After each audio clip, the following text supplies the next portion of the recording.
Tan. Torah Shmos, page 98.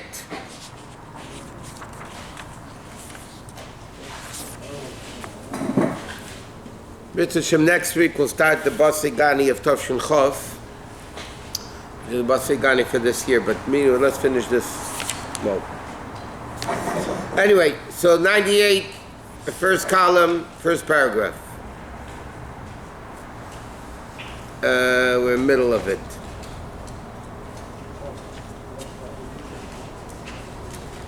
Okay, you know what? The second paragraph, closer to the bottom of the page. Okay, the Alter Rebbe is explaining that the vessel for a Jew's neshama to be able to function in Gan Eden is a level of Torah, because the limited neshama cannot handle the infinite Elokus. So he starts explaining the 60 Masechtes and the Pilakshim and the Brises, the outside levels, and now he's going into the next aspect of the pasuk. V'alama say mispar is ha'ila halachis. These are the halachis she'memes the meiroim. That it's what the sayings of the people from the Gemara, that from that you can't ask a question. Why? Like the Gemara says, you can ask a question. The Mashal, Rav and Shmuel contradict each other, so you can't ask a question. Rav says what he says, Shmuel says what he says. But from a Bryce and a Mishnah, you could ask a question on an Ameda, but the Bryce is not as correct as the Mikshmit that we said. Alamis. What is alamis? Alamis is actually young girls. That's the definition of the word alamis. So he says, why Allah is called alamis? He said, because it means she didn't have a man, she's not married, she didn't have relations with a man. That you don't have the level of chachma, meaning the man is chachma, the woman is bina. Now this woman, the alamis, the halachis, that are ein mispar, meaning that she doesn't have the level of chachma, the level of the male. That means Talmud bebriya, because Talmud is in the world of briya, which is called berecheshech shemer sham chachma lo begilui. Meaning like this: Mishnah Brayse, the Alter Rebbe says, is the level of atzilus. Halacha amiroim Gemara, which by the way the definition of here halachas means the Gemara. That is the level of briya, like it says berecheshech. B'machshakim heshivani, so Talmud Bavli. Talmud Bavli is the level of cheshach. The pasuk says ber yetzer or ber cheshach. Cheshach is the level of bria. Talmud Bavli is the level of bria. Gemara is not considered bride. What? Gemara is not considered bride. No, Gemara quotes Brises. Brises from there in the Mishnah. Shemer sham chachmi la begilui. Then the world of bria is no chachmi la begilui. But they are a keli for chachmilah. It says psule sachreu samavos lach tavanu b'smachos v'gil tve'ena beichal hamelach, because eventually the pasuk says they do come into the heichal hamelach, meaning they eventually have reached the level of chachmilah, and that's the inyan of Liban Hilchas. Remember he said that just say Begolas Mitzrayim was a preparation for Matan Torah. So they need a Chaymer, Belvainim, Liban Hill. Okay, so he says the same thing. Our Golas now is a preparation for Mashiach. But we don't have the physical slavery, so we have Kaval Chaymer and Liban Hilchas, and we'll be finding the halacha. Shetzarach lalab and halacha laham shabbatechem chachma ilah. Well, what does it mean, we finding the halacha? To bring the level of chachma into the halacha, to have that level of elokus. Well, okay, this long parenthesis goes all the way to the next page, in the middle of the page. So let's go to the second column, the second paragraph. So the Alter Rebbe at the beginning of the Maimer asked a few questions. Right, these are the names of the Eden coming into Egypt. So the Alter Rebbe asked number one, they were already counted, and here it says Es Yaakov, not Es Yaakov. So now the Alter Rebbe went off, so to speak, and he explained that the parshat Shemot deals with Golus Mitzrayim. That's what the Golus beget, huh? 2 years ago. 2 Yeridas. Yeah, Yared Yeranu Oli Naila.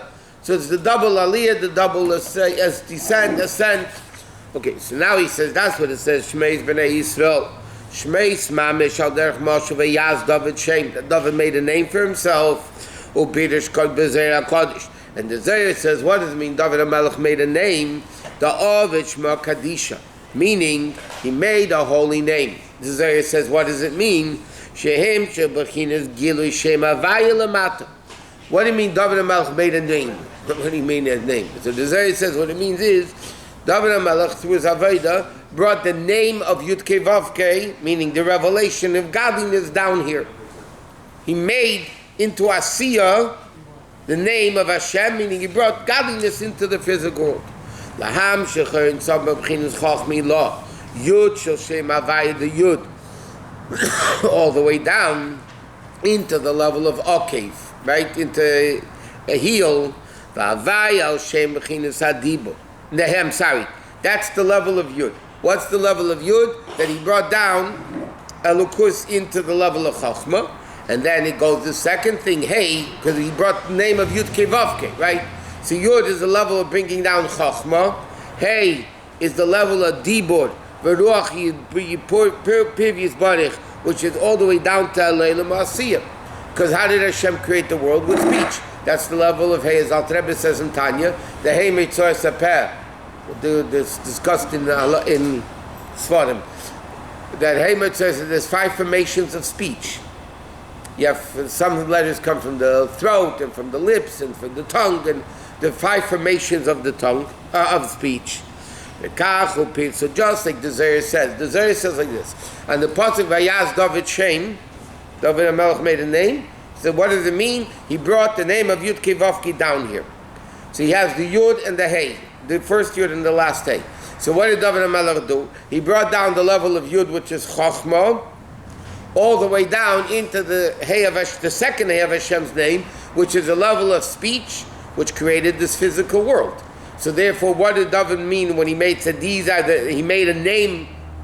A name, it means he brought Elukus from the highest levels all the way down to the lowest levels. By his action? Yeah, by his Aveda, yeah. Not study? Not by watching movies. Studies or action? Both. Any Jew can do that, right? Yeah, that's what he says. Eilish Shmeis B'nai Yisrael. This is what it means, Eilish Shmeis B'nai Yisrael. Sheb'nai Yisrael Mamshichem V'Eisin B'chinas Gilui Shem Esal Yenim L'mata. So what do? They bring down godliness down here into the world. Like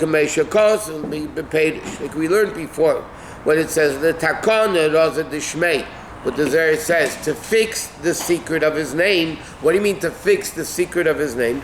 To reveal down here the secret of Hashem's name. Like we said in the level, Shmei HaGadol, that what do? What does the Aved of the Yid? The Aved of the Yid is to bring down the great name of Hashem, meaning the highest level of the name of Hashem, all the way down here. Okay, what is this? Parentheses end. Okay, yeah. All the way down to 6, 7 lines in the end of the page. Pirush Eilish Beis B'nei Yisrael Boi Mitzrayim Koyal Zman HaGolus. But this refers to Eilish. By the way, the word Eila in Hebrew is also the expression of revelation.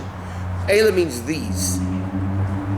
These means they're in front of you, they're revealed to you, and therefore you can say these. You can't say on something that's hidden somewhere, these are them.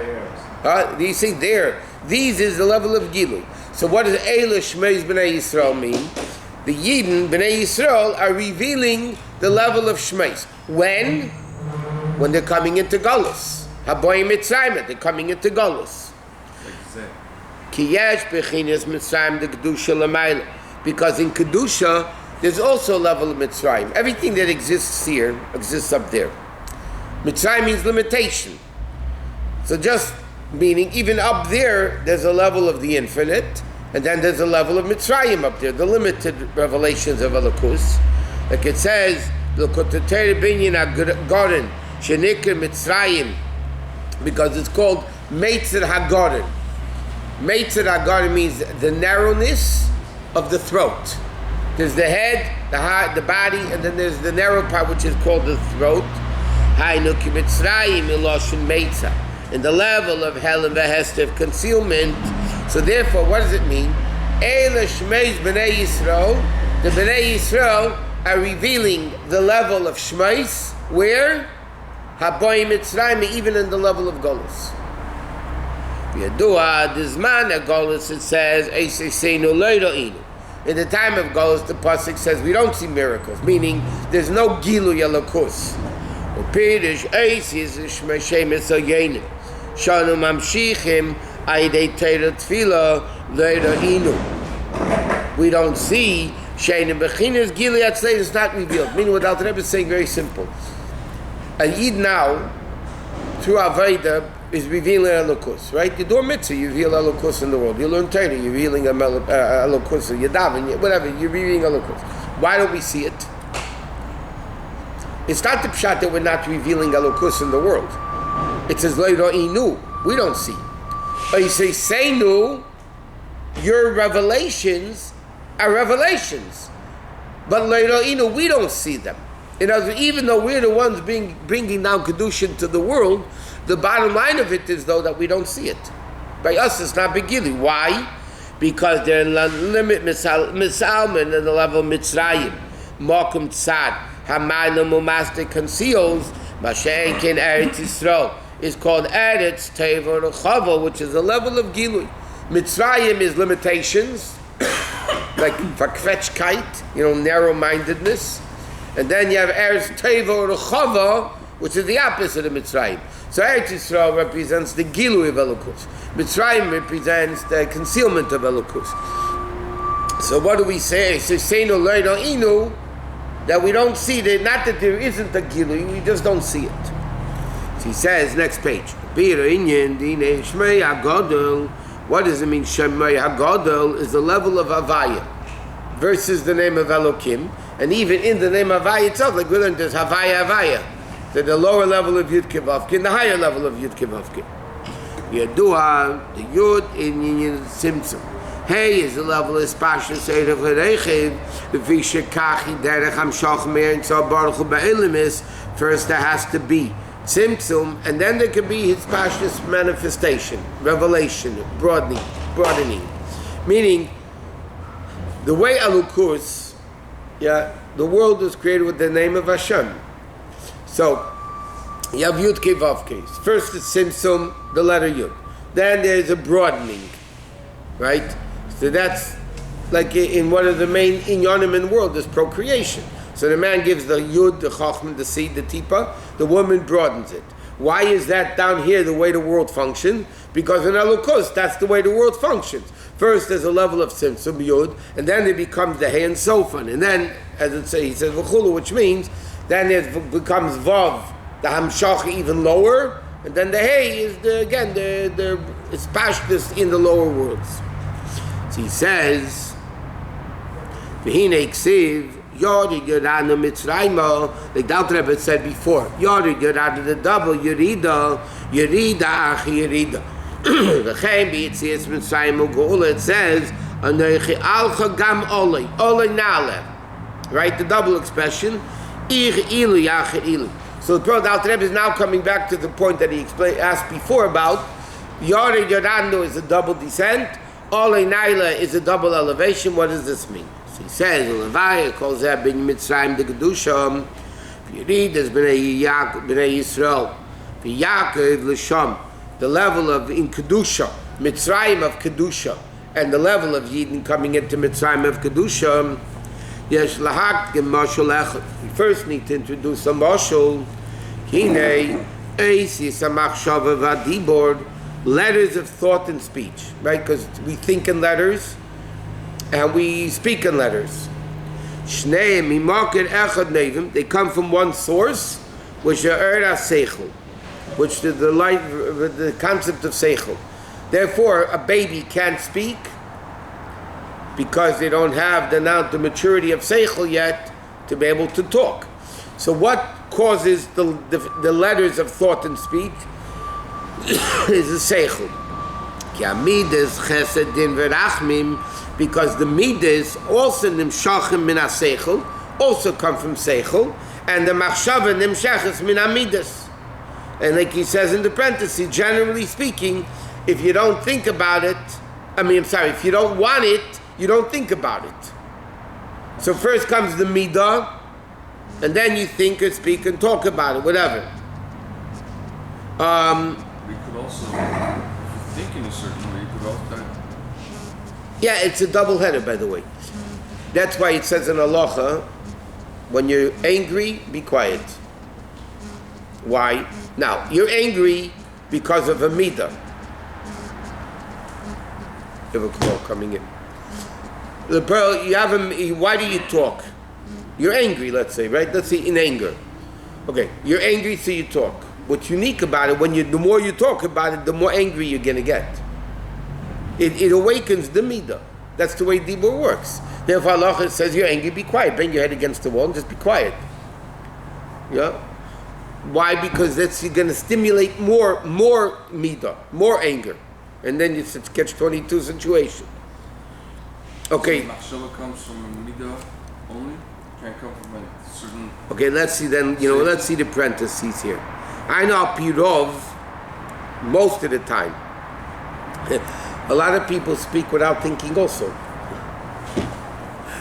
They speak stupid things also, there's no seichel.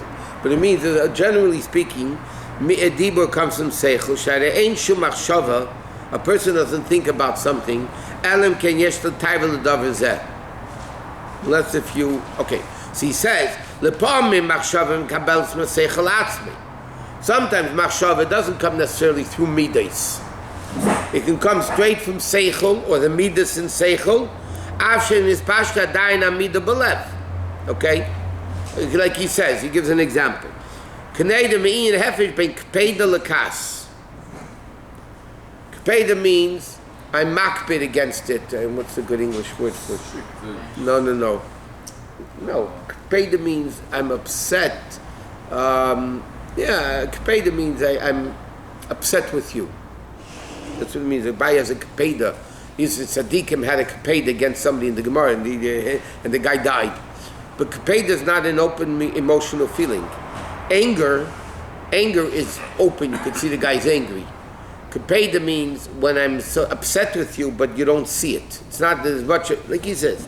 The heavy ben kpeda lakas, shakas umida shebelev, but kpeda is only b'mayach, in the mind. There's no visible feeling or movement.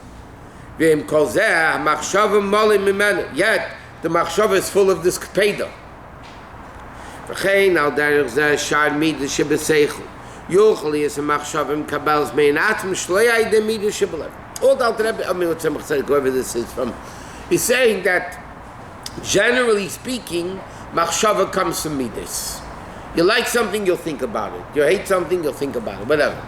But the truth is, he says many times, speech can come. Speech can come directly from seichel.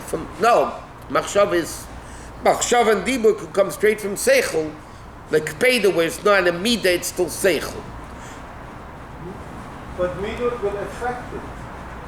What? The speech. The machshava. Sure, that's what he said. But generally speaking, you're going to think what you like.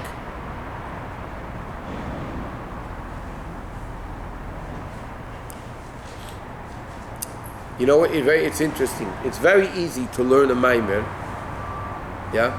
and then to sit down and rethink it, mamish, like the way you learned it, just to rethink is very difficult. That's why the Aveda of Chassidim was to think Chassidus before davening, not only to learn Chassidus before davening, because there's even a greater refinement of the neshama by thinking. It's much more difficult. Try it. Put it in. No, in your mind, because machshava is higher than dibur. So machshava, it's much a harder level to do. To think over a maimer is much harder than learning a maimer. Therefore, what did Chassidim do? They learned a maimer for X amount of time, and then they meditated on the maimer they learned. That was called thinking Chassidus before davening. What Chassidus did they think before davening? They thought the maimer that they learned before davening. That affects the midah.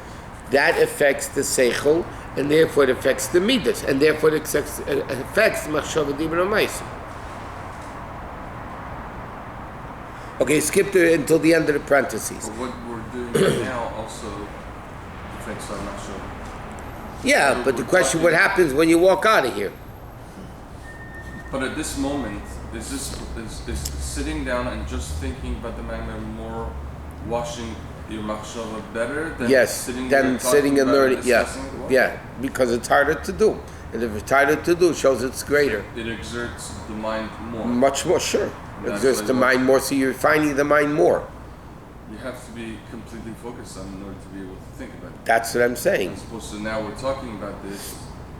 You could learn the mind, and you could be who knows where. It's today's time, exactly today's time. Okay. I mean, you could talk about this really for a long time, but he's saying there's a lot of questions. It's a lot of questions, not a lot of questions. You could learn about any aspect of it, you could talk forever. He's saying very simple. There's a level the way machshava is affected by the midah and by the seichel. Seichel creates the machshava and the midah. And the midah and then the machshava. Because generally speaking, a person will will think what they like to think. And if you have a certain perspective about something, that's not coming from your feelings, it's coming from your seichel. So that not always. That's what he's saying. Sometimes dibur and machshava come straight from seichel, but usually apirov, and which is very logical. Most of the time, it comes from the midah. You think a guy can learn. I'll give you an example. A guy can learn 18 hours a day. Yeah, it's not a true test that he became one with the learning. You know what the true test is? He walks out, he closes the book, walks out in the street, what comes into the mind? If his learning comes into the mind, that means he was in it. But it's probably, most of the time, a guy could be learning 18 hours a day and close the book or walk in the street and he thinks about who knows what. And then you can have another guy that learns a half an hour, and then when he walks in the street, thinks about what he learned a half an hour, so he's more into the learning than the guy that learned 18 hours a day. Because if you're into the learning, then definitely affects your machshava. But the guy that learned 18 hours a day, he has other things to think about. Now it's time to think about. I'm saying, but if he walks in the street after the learning, and what comes into his mind is the learning, and that's what he thinks about, that means he's in it. Maybe that's not practical. It's time to do business. No, it is practical. What did the guy write? Rabbi Yamin Kletzker. What did Rabbi Yamin Kletzker? Hey, no, you got it. Hey, no. By the way, it's a copyright expression. You might get sued. But it's not necessarily that minute. It could be any time of the day. And Ochanami, what falls into the person's head is what they like, what they want. He thought about this. He thought about Hasidus during business. So he told one of his workers, "You think it's okay to think about business when you're davening?" Okay, so Ochanami. So that's called being in it. And that comes from That's why it says, by the way, the Chassidus brings down from Svarim that it says that if a person really learns during the day diligently and they're in the learning and they have questions, at night when they go to sleep, the questions become answered. Or at least you dream about your learning. And the questions become, not more, the questions become answered. That's Ruach HaKodesh. No, it's not. No. A guy that learns and is into the learning could be a grubby young, could be a low life. Questions are answered. Well, even though the real true learning, somebody once came into the Friedrich Rebbe. In Yiddish it's a play on words. In English it doesn't work. But he came to the Friedrich Rebbe and said, "Rebbe, I learned a lot of Torah. Ich gelernt a Sach Torah." So the Rebbe said to him, "Was hat the Torah dir is gelernt?" In other words, to use incorrect English just to get the point across, he said, "I learned a lot of Torah." So the Friedrich Rebbe said, "But what did the Torah learn you?" Meaning, how did it affect you? So your brain knows a lot of knowledge. So what? Did that change you? And that's the whole inyan of Chassidus, l'shanes teva mideisav, to change who you are. Now, if it is to change who you are, one of the primary ways of doing it is by getting your seichel one with Elokus, because then it affects the midas, and then it affects machshava dibur u'maisa. So by by doing the practice of seichel, that could change the midas, would in turn change the way I. That's what he's saying here. Seichel changes the midas, and then the speech comes from the midas. So what are you speaking about? Refined things of godliness. What are you thinking about? Godliness. This affects this, and then this. You know the famous story. I mentioned the story. A guy comes to shul one day. He's very depressed. So his friend said to him, "Why are you depressed?" He said, "I had a terrible dream." He said, "Tell me." I said, "No, it's so bad. I can't tell you the dream. I can't." Finally, he pushed him. He said, "I dreamt that HaKadosh Baruch Hu died. I dreamt that God died." Anyway, so the guy says to him, "Big deal. You probably thought about it during the day, so you dreamt it at night." He said, "No, I haven't thought about God for ages." Verstehst?